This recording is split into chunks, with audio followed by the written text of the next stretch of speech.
വരാത്ത ഒരു നിമിഷമാണിത്, ഒരു അഭിമാന നിമിഷം. നമ്മൾ സ്വപ്നം കാണാത്ത ഒരു റെയിൽവേ സ്റ്റേഷനാണ് ഇന്ന് നമുക്ക് ലഭിച്ചിട്ടുള്ളത്.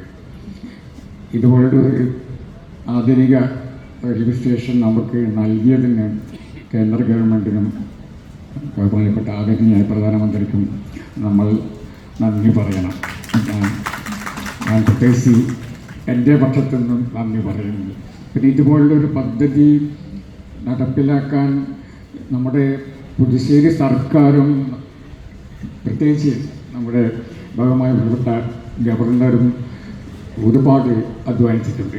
അവരുടെ എല്ലാവരുടെയും സഹകരണത്തോടെയാണ്, അതായത് കേന്ദ്ര ഗവൺമെൻറ്, പുതുശ്ശേരി സർക്കാർ, ലഫ്റ്റനൻറ്റ് ഗവർണർ, പിന്നെ നമ്മുടെ പാലക്കാട് ഡിവിഷൻ റെയിൽവേയുടെ എല്ലാവരുടെയും ശ്രമഫലമായിട്ടാണ് നമുക്ക് ഈ ഒരു ആധുനിക റെയിൽവേ സ്റ്റേഷൻ കിട്ടിയത്. അങ്ങനെ നമ്മുടെ കൊച്ചി മയ്യഴി ഞാൻ നേരത്തെ പറഞ്ഞതുപോലെ ഒരു വലിയ മയ്യഴിയായി മാറിയിരിക്കുകയാണ്.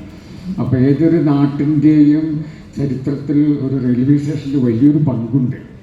അപ്പോൾ നമുക്കെല്ലാം അറിയാം, ഈ ലിയോ ടോൾസ്റ്റോയ്, ലോകം കണ്ടിട്ടുള്ള ഏറ്റവും വലിയ എഴുത്തുകാരിൽ ഒരാളായ ലിയോ ടോൾസ്റ്റോയ് അന്ത്യശ്വാസം വലിച്ചത് റെയിൽവേ സ്റ്റേഷനിൽ കിടന്നുകൊണ്ടാണ്. പിന്നെ നമ്മുടെ കൊച്ചു റെയിൽവേ സ്റ്റേഷനും ഒരുപാട് ഓർമ്മകളുണ്ട്. എസ് കെ പിറ്റക്കാട് പതിവായി ഇവിടെ വന്നിറങ്ങിയിരുന്നത് ഈ കൊച്ചു റെയിൽവേ സ്റ്റേഷനിലാണ്. അദ്ദേഹത്തിൻ്റെ ഭാര്യ വീട്ടിലേക്ക് പോകാൻ വേണ്ടി പതിവായി കക്ഷത്തിലൊരു ബാഗുമായി അദ്ദേഹം വന്ന് ഇറങ്ങുമായിരുന്നു. ചിലപ്പോൾ വൈക്കം മുഹമ്മദ് ബഷീറും ഈ കൊച്ചു റെയിൽവേ സ്റ്റേഷനിൽ വന്നിറങ്ങുമായിരുന്നു. പിന്നെ എൻ്റെ കാര്യം പറഞ്ഞാൽ 40 വർഷം നീണ്ടു നിന്ന എൻ്റെ പ്രവാസ ജീവിതം തുടങ്ങുന്നതും ഈ റെയിൽവേ സ്റ്റേഷനിൽ നിന്നാണ്. അന്ന് ഞാൻ കയറിപ്പോയ വണ്ടി എനിക്കെപ്പോഴും ഓർമ്മയുണ്ട്. അതൊരു കൊച്ചു തീവണ്ടിയായിരുന്നു. അതിൽ പുകയും ആവിയുമായിരുന്നു പോകുന്നത്. അങ്ങനെ പുകയും ആവിയും തീപ്പൊരികൾ പറപ്പിക്കുന്ന ഒരു കൊച്ചു തീവണ്ടി, അതിൽ കയറിയാണ് ഞാൻ യാത്ര പോയത്. ഇപ്പോൾ തിരിച്ചു വരുമ്പോൾ, അല്ലെങ്കിൽ ഇപ്പോൾ ഇവിടെ നിൽക്കുമ്പോൾ അതൊക്കെ ഒരു ഓർമ്മയാണ്. ഇനി നമുക്ക് കുറേ വലിയൊരു ഉത്തരവാദിത്വമുണ്ട്, അത് നമ്മൾ മറക്കരുത്. നമ്മൾ സ്വപ്നം കണ്ടിട്ടില്ലാത്ത ഈ ഒരു റെയിൽവേ സ്റ്റേഷൻ നമുക്ക് കിട്ടി. ഇതിനെ ഇനി നല്ല നിലയിൽ നമ്മൾ സംരക്ഷിക്കണം.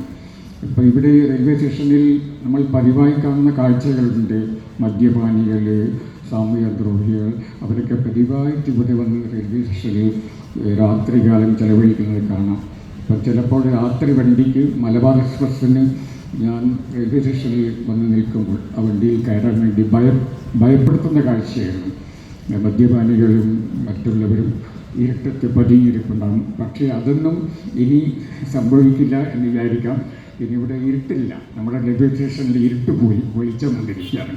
അപ്പോൾ വെളിച്ചത്തിൽ ഈ സാമൂഹ്യദ്രോഹികൾക്കൊന്നും നിലനിൽക്കാൻ സാധിക്കില്ല.